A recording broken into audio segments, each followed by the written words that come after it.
Hello, everyone. Thanks for joining us. It's 2 o'clock on the dot. We are here today with the Indian River Lagoon National Estuary Program, What's Up in the Watershed. I'm Heather Stapleton. I'm one of 3 community engagement coordinators. We've been hosting monthly webinars. Our next one will be September the 10th. Please feel free to put any questions in the questions section. And I'd like to introduce Sarah Wappus. She's the environmental specialist with the Indian River Lagoon Division of Indian River County's Natural Resource Department. That's quite a long title, Sarah, and I think I have a long title. Based in Vero Beach, but of course for the county of Indian River County, she focuses on restoring and protecting the health of the Indian River Lagoon through community engagement, habitat enhancement programs, and educational outreach. Her role is central to the Indian River County's continuing efforts to safeguard lagoon ecosystems and foster local stewardship, a big part of the recently adopted Indian River County's Indian River Lagoon Plan.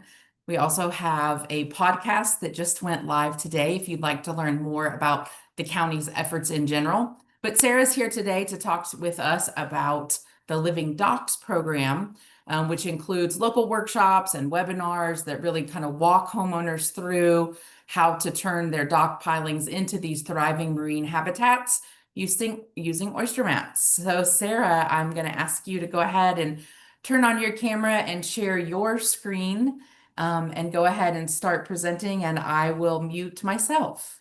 So take it away, Sarah. All right. I think my screen should be up and shared with you. Not yet. No. Okay.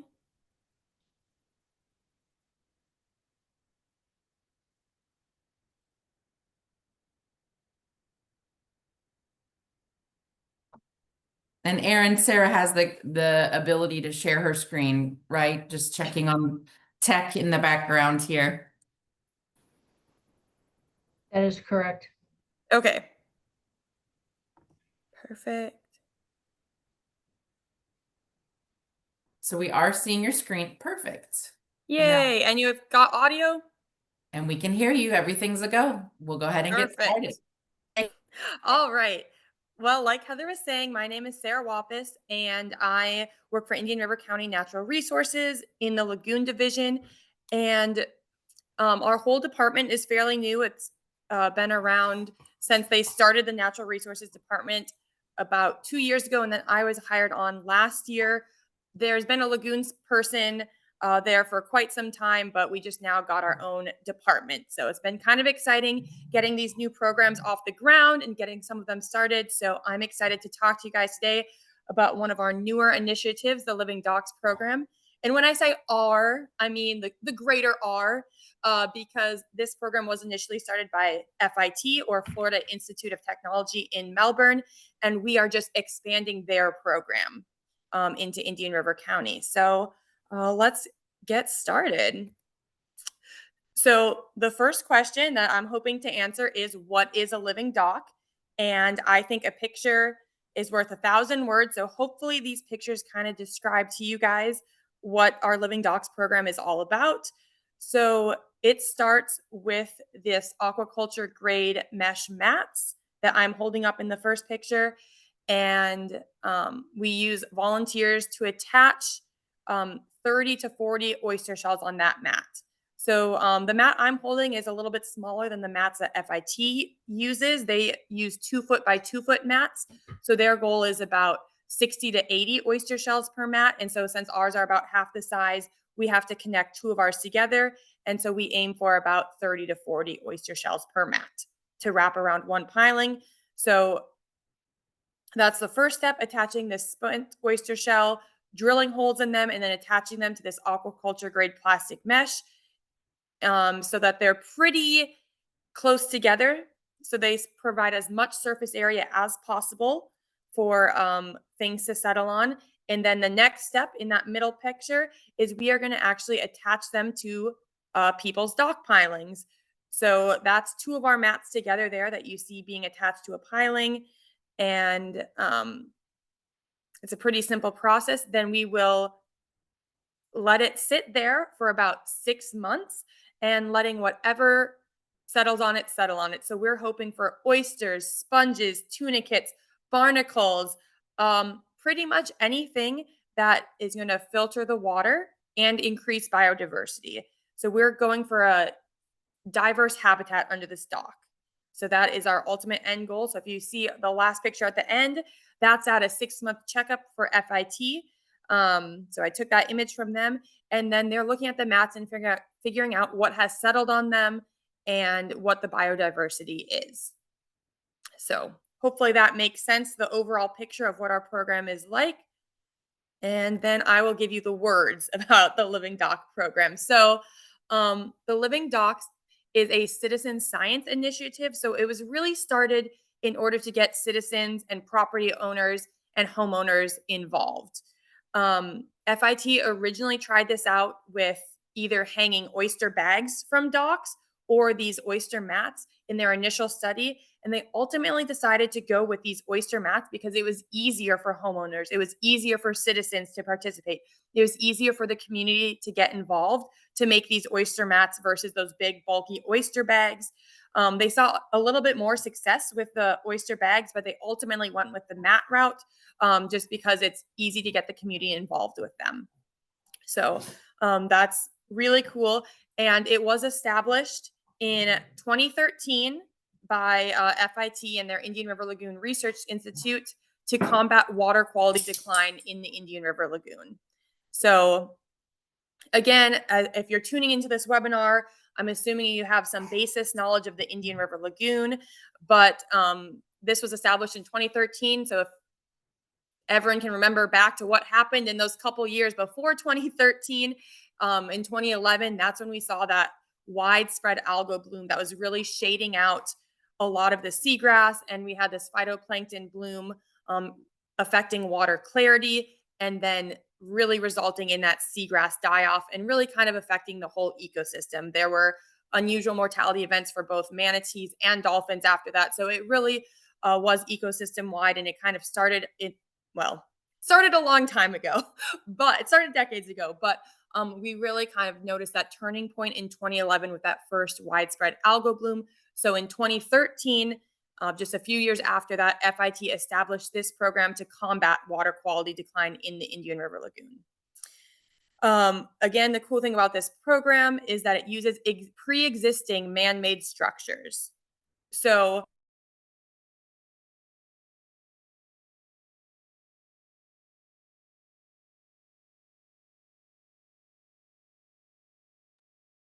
Hey, everybody, just hang one of tight the with things us. that's widespread urbanization. Am I having issues? Yep, you paused for a little bit again. We didn't hear the part that you said widespread urban issues. We didn't hear right Okay. before that. All right. I was just talking about the lagoon water quality issues, which mainly is thought to be a result of the widespread urbanization along the Indian River Lagoon. So, with that comes extra nutrients that's being run off into the water. With that comes more structures, more hardened shorelines, and less habitat available for organisms like oysters to settle on.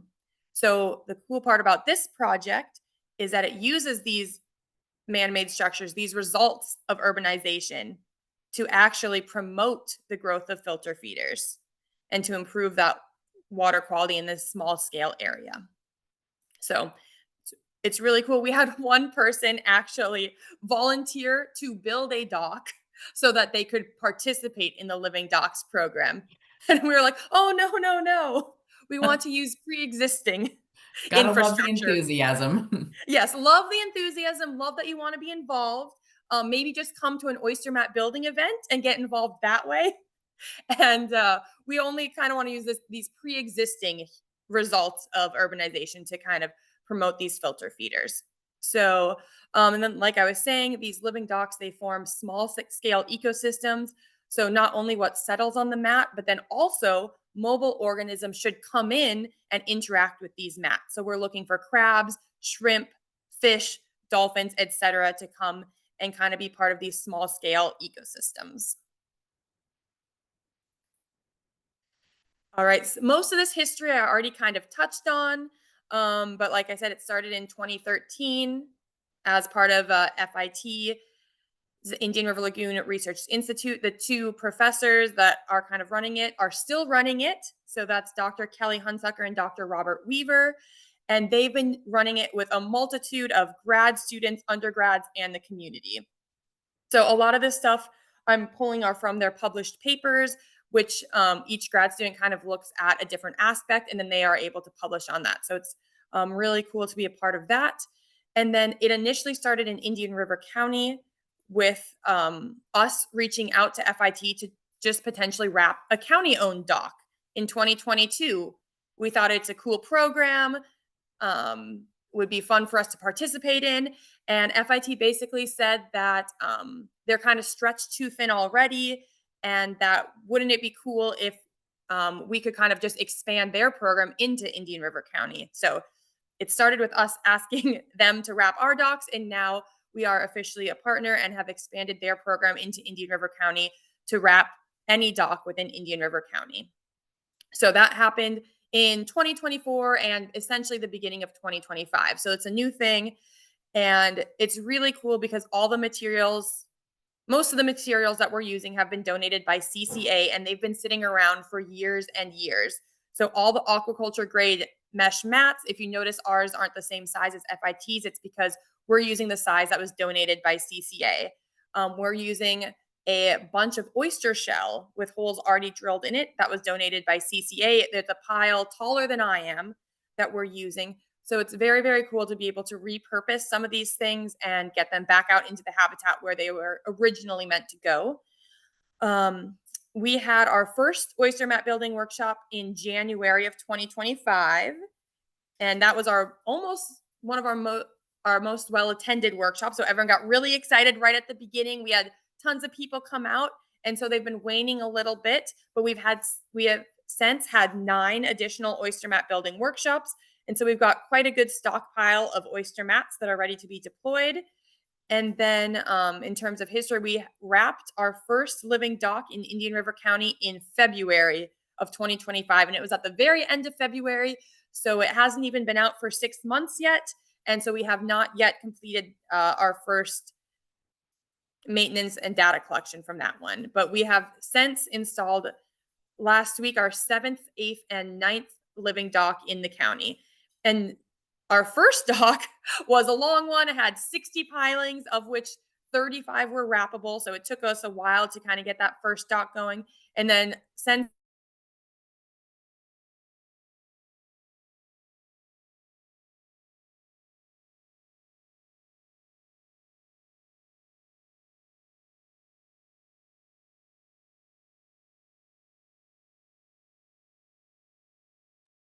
what we're going Sorry. through, I was hoping to make it really easy for residents to apply, hoping it to make it really easy for people to volunteer. So everything kind of happens through our website, indianriver.gov/natural resources.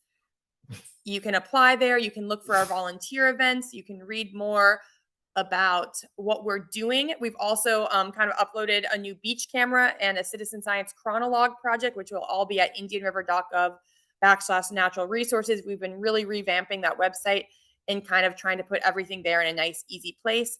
So people apply online. And then the next thing I do is schedule a site visit for them. And we go out and we check to make sure it's a suitable habitat for the oysters for living docks. And we're take initial water quality assessment. We look to make sure the pilings are acceptable, the diameter. We look to make sure there's no electronics for boat lifts going on the pilings. And then the last thing we check for is oyster growth.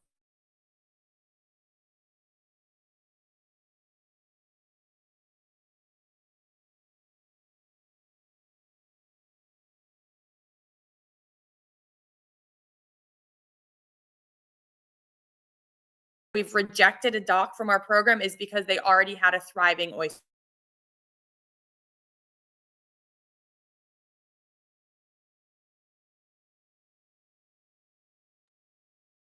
Hey everybody, it's Heather. I've texted Sarah. I don't know if she'll actually see her phone, of course, but I did text her to let her know that she has frozen again. So hang tight with us here for a moment. Let's see if I can get in touch with her.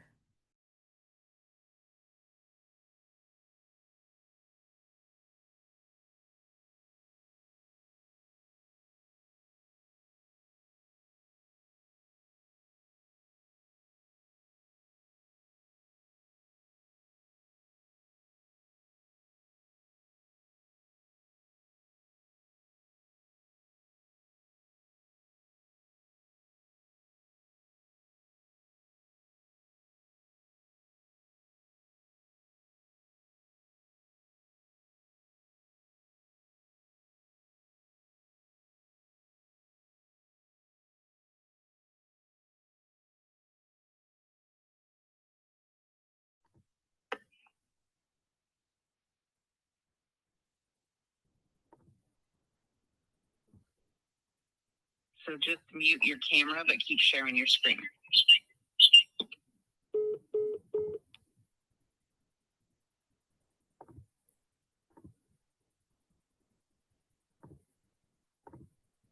All right, so far it's looking good, Sarah.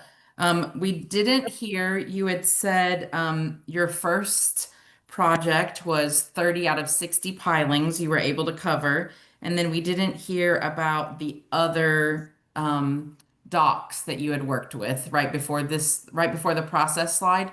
You were talking Okay. about how you had just done seventh, eighth, and ninth projects.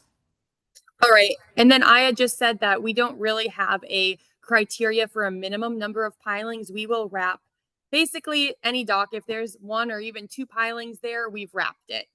So FIT is a little bit more limited. They probably wouldn't want to, I'm speaking for them, but I know most of their projects involve having a minimum of 12 pilings or some sort of statistically significant number, whereas we're not limited by that. So we'll go ahead and wrap even those smaller docks that only have two, three, four pilings. So that's all I was saying. Sorry for the freezing and all the hoopla with this, but I hope you guys can hear me fine now. Yep, we can. Thank you. Okay. Um, and then I got to the process slide. It's all online. We do those site visits where we do some initial water quality, look to see if the pilings are acceptable. If they have electronics for a boat lift, we don't wrap them. And then, like I was saying, if they have a thriving oyster population, anything more than essentially one oyster, we won't wrap it either, because then it doesn't need our help. So we feel very lucky in our county. The only reason we've rejected docks from the program has been because they had too much oyster on the dock pilings already. So we've had a couple rejections, maybe like 7 or 8, and it's all because they had too much oyster on their dock pilings already. So they did not need to participate in this program. And then after that site visit, we do a community-based oyster mat workshop. So if people don't live on the water, this is the step where they can get involved. They can come out to wherever we are. I'm trying to host them at various places within the county to get people in Sebastian and Vero Beach an equal opportunity to come out and help. So these community oyster-based workshops, they're super helpful for us. Each mat takes about 45 minutes, sometimes an hour to make. So without the community behind us, we would not be able to do this project at all. We would definitely not have been able to wrap that first dock with 35 pilings if it was just myself and Melissa making these oyster mats. So it truly is a community effort, and we're so grateful for all the help we've already had to make these mats. And then after those mats are made, the next step is for us to install them. So ideally, we wanted to follow FIT's model exactly and have volunteers also help with get in the water with us and perform these living docks installation. Unfortunately, when it takes place on private property, the county had a little bit of an issue with that. So we are only able to use volunteers on public docks. So if we ever get a public dock, I'll be able to create a volunteer event and have our volunteers come out and actually get in the water with us and attach them. But for now, if it's a private dock, a private residence, it will have to be only Indian River County staff that installs them. And like I said, the install process is pretty easy. We use zip ties to attach them to the pilings. And then the next step is for anything to settle on them. We're looking for anything and everything: oysters, tunicates, barnacles, sponges, anything that will settle on these. And then we wait for 6 months. And after 6 months, we go back out to the site, complete an assessment, do any maintenance in case a mat has maybe fallen down or lost some shells. And then we'll collect data, and we are actually giving that data back to FIT. And then we will do that every 6 months for 2 years. And after 2 years, that dock kind of graduates from our program. And ideally, the mat is cemented on with all of the filter feeders that have settled on the mat, and it no longer gets assessments. And hopefully, it is a thriving, diverse situation. That is the goal and the process. All right, I did want to share some results with you guys that FIT has seen. They published this paper in 2022 about the different organisms they were seeing in their living docks oyster mats. So as you can see, it definitely varied by location, but also by season. So they showed which organisms were present in October, February, and June. And so you can kind of see the ebb and flow of these organisms based on time of year and location. And according to this paper, the FIT people had only seen, without the presence of oyster mats, they only saw green algae, barnacles, and occasionally oysters as the only organisms found. So excluding kind of that October one in Cape Canaveral, the amount of biodiversity has increased tenfold. And if you look at the percent coverage on the left-hand side of the graph, almost all of them have over 90% coverage, and most of them have a full 100% coverage or close to it at the end of installing these mats. So this is what we're hoping to see in Indian River County, similar results with a lot of coverage. Doesn't have to be all oysters. If you look, the oysters are that light blue. So oysters, we're hoping for 25 to 30% oyster cover, with the rest of just any other filter feeder, any other sort of benthic organism that can settle and create this diverse habitat. So just wanted to point that out. Before the living docks, they were seeing like 3 different types of organisms, to some of these that have 1, 2, 3, 4, 5, 6, 7, 8, 9 organisms on the mat. So again, this is what we're hoping to see. And hopefully the IRL NEP will have us back in 6 months to a year when we can present some of our own data on what we've been seeing on our docks in Indian River County. But so far, the results that we've seen have been in just kind of the outreach that we've seen. We've seen a lot of interest. We had a couple news articles come out in June, and based on those news articles, we got a huge influx of applications. And so now, when I made this presentation last week, we had 50 submitted living docks application. We are now up to 51. And like I said, we're still at 9 installed living docks, and we're planning to install a bunch more in August. And then we have seen a huge increase in creating new partnerships and getting a lot of community engagement. Before, the Natural Resources Department does not have an email list, a volunteer distribution list, a calendar of volunteer events, but now we do. So we're really kind of getting the community involved more than we ever have been. And then the other results we've been seeing is really kind of pushing for non-plastic alternatives, and we've been making great strides in that. So I'll kind of talk about each of those for a little bit to finish off the presentation. So our first partnership that we are excited to go to was the ARC of Indian River County. And we went there because they actually have oyster shell and mat building materials of their own, because they were involved in this project many, many years ago through UCF, and are currently still involved with Dr. Linda Walters and creating oyster restoration stuff for her. So it was really fun to get to go there.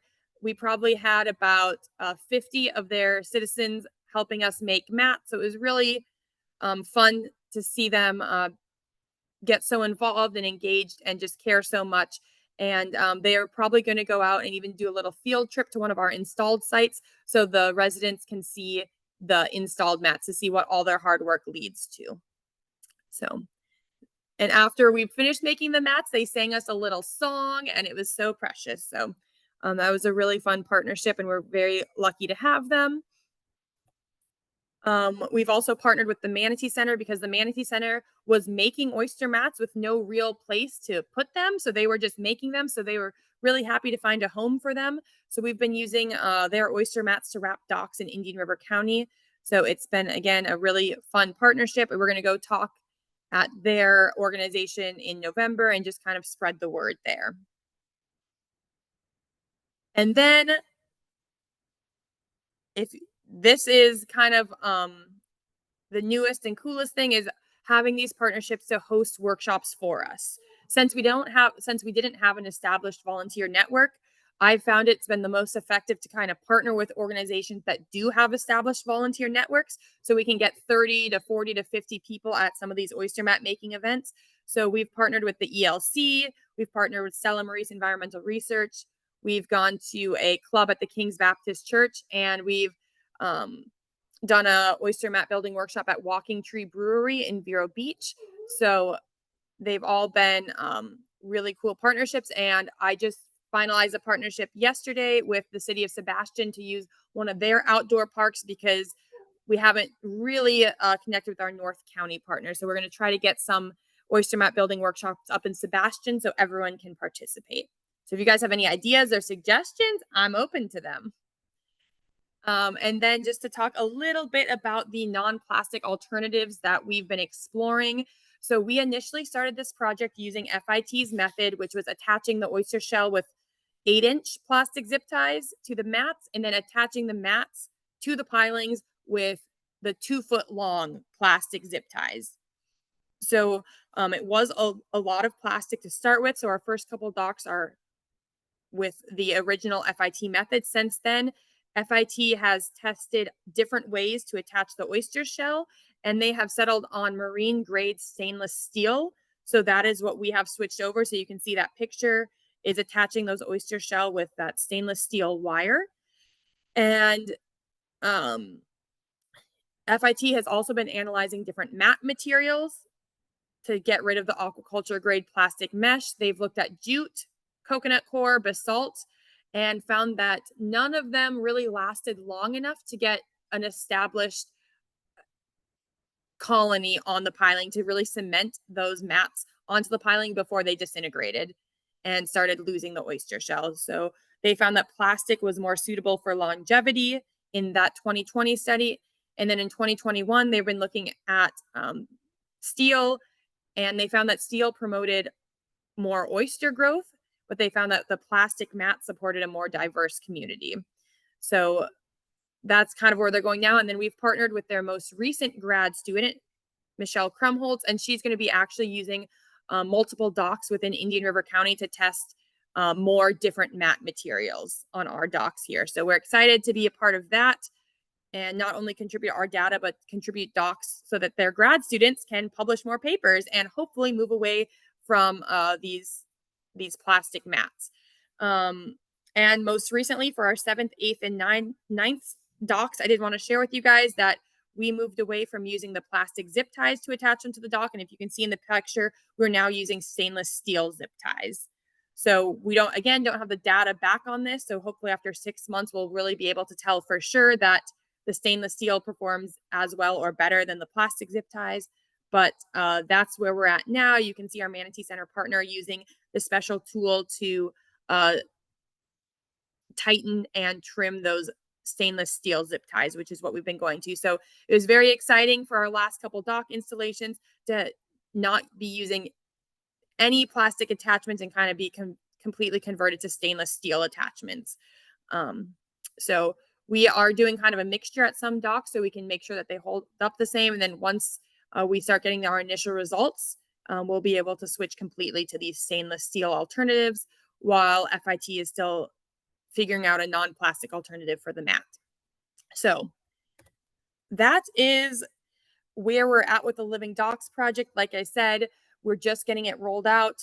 It's been less than 6 months since we started it, and we've had a ton of community engagement, a ton of interest, and we've already drastically changed our methods to include a lot of non-plastic alternatives and to create a lot of partnerships. So I would love to present to you guys again in 6 months or a year when we've got a lot of data to kind of back up some of this stuff and share with you guys what we're actually finding in Indian River County. So I think that's all I've got for you guys. If you guys have questions or suggestions, you can talk and Yeah, ask me thank you. here, Thank you or so much, Sarah. Just know. a reminder to our guests, you can submit your questions to the Q&A. You already answered one question. Really excited and such a cool opportunity for community engagement and student research. So there was a question about practitioners moving to non-plastic alternatives and some questions about what you were doing to reduce your plastic footprint, but thank you for having already addressed that. Another Yeah. question that I'm seeing is, can you talk about the permitting process to attach the maps to the docks? Oh, yes, that's a great question. And one of the reasons why we were looking for to wrap our county docs with this is that there is no permitting process. It's on already existing infrastructure. So we do not need to get permits to attach them. And this service is completely free and available to any Indian River County resident. And if you're not in Indian River County, it's also free for like Brevard residents. You would just have to go through FIT to do the Living Docs program. So just wanted to let everyone know that it is at no cost to the homeowner and no permits are required.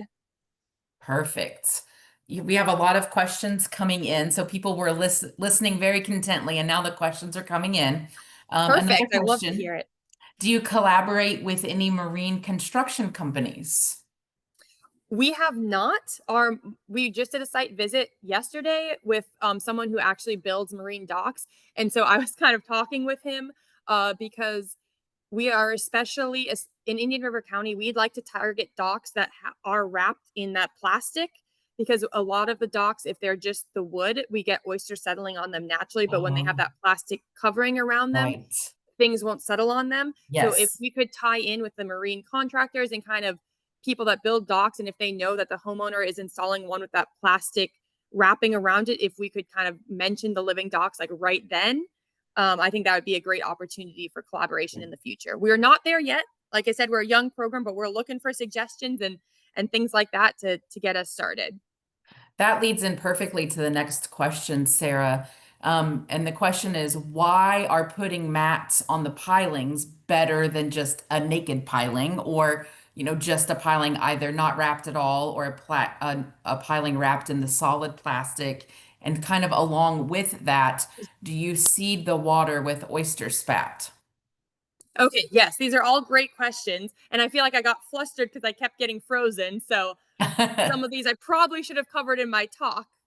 In my practice ones I did, but all sorts of things were going through my mind. But so um, this is good for docks that don't have an oyster population already. So, like I was saying, anything that's wrapped in plastic, oysters are typically not going to settle there on their own.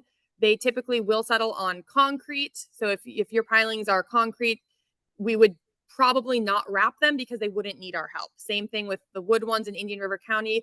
We've been seeing that we don't need to wrap those. And we do not seed with oyster spat. It's just used spent oyster shell with no spat attached. And we are just waiting for that oyster spat in the water column to settle on it. So we do Right. not seed with oyster spat. And again, luckily for us, we've seen a lot of thriving oyster populations on the seawalls and around. So we can deduce that they will likely be settled with oysters. Again, haven't seen it yet. And then what was the first part of the question? There was something else I was going to say. Oh, why do we wrap the docks? The pilings are a great kind of untapped resource because these oyster mats were originally made to settle on the ground of the Indian River Lagoon.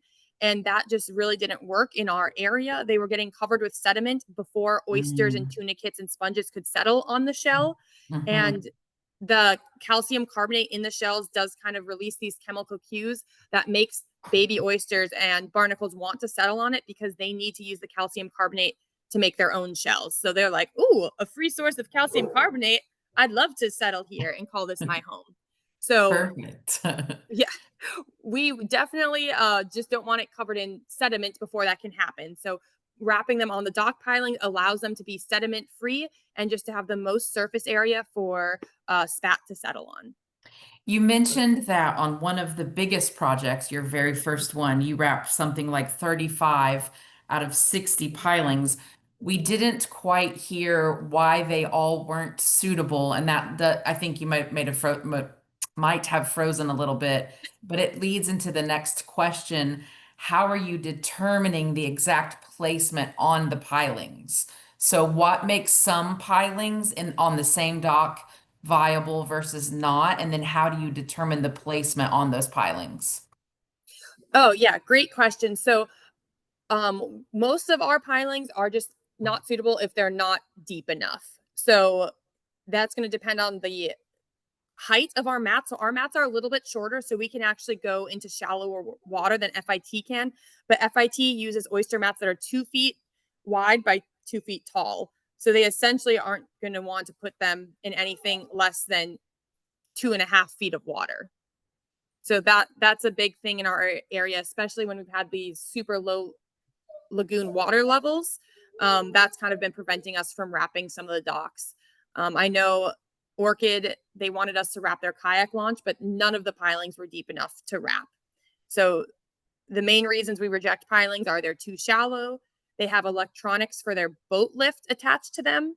So we don't want to wrap that and have an oyster colony and them unable to get to the electronics of their boat. Right. Or there's already oysters on the pilings. Those are like the three main reasons we reject pilings. And I think there's another aspect to that question, Heather. No, I think you got it. Okay. Yeah, well, I think the other part was just that that first project that you did, it seemed like just above half of them were eligible. And so then I'm just Yes. assuming that the other ones were either too shallow or had electronics. Yes, they were for sure too shallow. So that first dock, it was so long, it was 60 pilings because it was in Sebastian, and the lagoon is just so shallow there that's Got why it. their dock is so long to get it deep enough to have a boat at the end. So Right. we eliminated most of the first couple of pilings because it was too shallow. And then we place them at the mean water line where you can kind of see we want the top of the oyster mats to be at the mean water line. Got it. The next question, I know that you are with Indian River County, but the next question is beyond the Manatee Center. Are there any collaborations going on with Indian River County and or FIT and St. Lucie County? Um, there was for a minute, well, not the county itself, but one of the grad students from FIT went to Florida Oceanographic Society, which is in St. Lucie County, and so they That's in had a Martin living. County. Oh, it's in Martin. Okay, Yes. well, it's somewhere down there. Bad at geography, but good at living docs. So there was an expansion to Florida Oceanographic when the FIT grad student went there, was hired by Florida Oceanographic, started their living docs program, but that has been since put on pause since I think that grad student left. So Got that it. was kind of the only thing in that area, Right. to my knowledge. Um, Sort of along those same lines, and if you don't know, that's fine. Maybe you can send us to the proper place to find the answer. But the question is, do you know if there are any opportunities like this to volunteer um more in Central Florida? They I said do specifically like St. Johns River, Seminole County. I know I that's am outside of your scope. Yes, for sure. So I am not sure about that. I know CCA has a big headquarters in Central Florida, and CCA has been doing vertical oyster gardening. So that's Hmm. definitely something that could be an option for people in the St. Johns River and in Central Florida, is to build the vertical oyster gardens and then deploy those on their docks. So I would say Thank you. probably CCA is a good suggestion. Great. That's Yeah. perfect. A next question, what happens after the 6 months? Do the habitats stay on the docks? And what is the expected follow-up timeline? Yeah. So after 6 months, if we haven't seen any recruitment, then we will take the mats off of the docks. Um, Mm, we'll remove them. But if we have seen recruitment, then we'll leave them on, and then we'll enter into that 2-year monitoring period where we will monitor them every 6 months. is there such thing of oyster mats that would be too much living on them? Uh, Not to my knowledge. I can't imagine that. Again, we haven't seen this. I haven't gotten to collect any of the data myself, but I really can't imagine because we've been putting these in some of these canals in the Indian River counter, and they have huge thriving oysters on their seawalls on some of the pilings next door. So that's what we want to see. Right. Yes. Two questions are pretty much one and the same.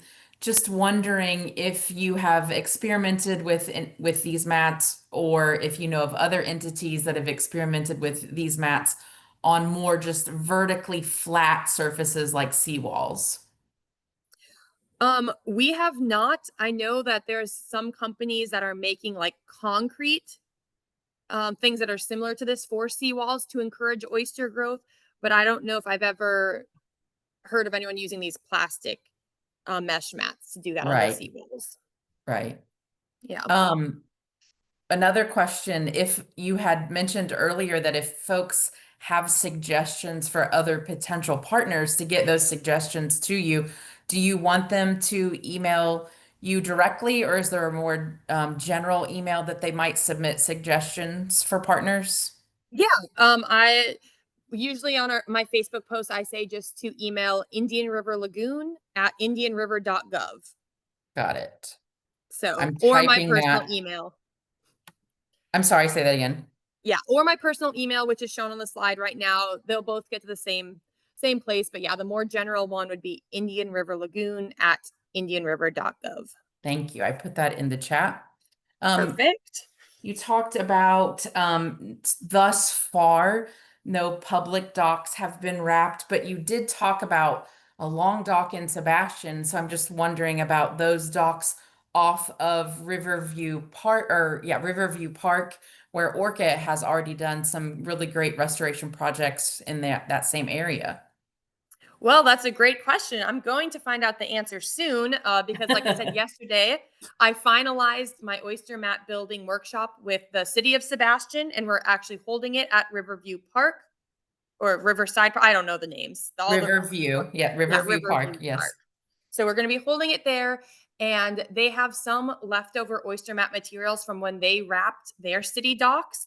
So I'm Mhm. not exactly sure which city docks they wrapped.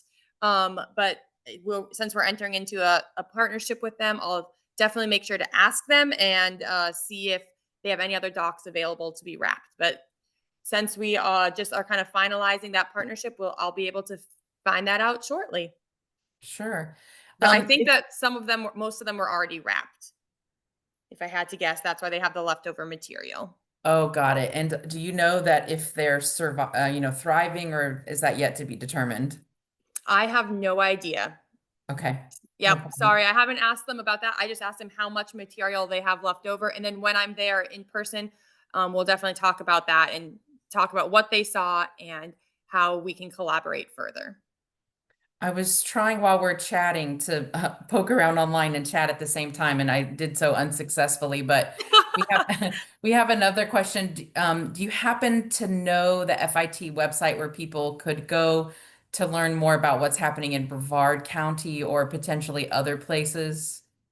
I definitely their website is not super friendly. I try to get my information from their website, but I am able to honestly get a lot more from the Living Docs Facebook page. So the FIT's program has its own Facebook page and they share the projects. And I think someone's monitoring the page. So you could probably ask questions to that page as well.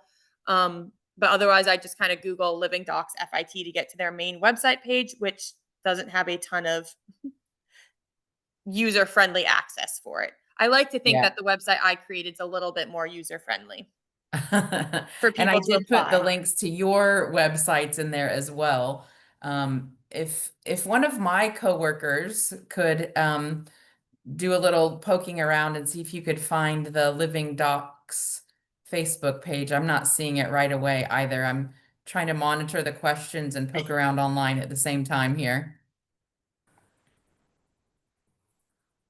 Oh, Jessie says she's on it. So Jessie's going to put some links. Karen, I know this was specifically your question, but I think some other people are interested about, what else FIT is doing. You have to remember Sarah works for Indian River County, not FIT, but we are going to try and find that information for you, and we will put that in the chat. Meanwhile, another question. Is the 6-month viability check period appropriate? I don't know what VOTs mean. I'm sorry, but the question says, is the 6-month viability check period appropriate for VOTs? Do you know what a VOT is? I do not. Okay. So can you just speak to your 6-month checkup on these then, what you do and what information you're hoping to gather then? Yeah, for sure. So and again, I forgot to mention this. When we install the docks, we take an initial water quality sample. So we physically grab some water, and we are specifically testing for uh, phosphorus and nitrogen. And then we are going to take other with our water quality meter, other water quality samples. And then when we come back in 6 months, we are going to take additional water quality samples. And then we are also going to look at the mats to see what's accumulated and grown on them. We aren't going to look at all of the mats. We're going to take a small subsample to kind of see what's happening, and then we will visually inspect the rest. But we're essentially going to be looking for the organisms that have settled and how many different organisms on one mat. Got it. Is there a standard form that you're filling out that FIT has provided? I have asked for that form, so we are hoping to collaborate with them and use the same form. So I Mhm. haven't gotten that yet, so I can't tell you exactly what's on it. But like I said, we went out with their grad student this week to look at some docs, and so we're going to be working in very close collaboration with her. So we'll definitely get that before the end of the month when we do our first doc assessment. And where can people find the results of your first assessment? Will that be available? Will you post it on Facebook or? That is a great question. I think that I will most likely post it on Facebook.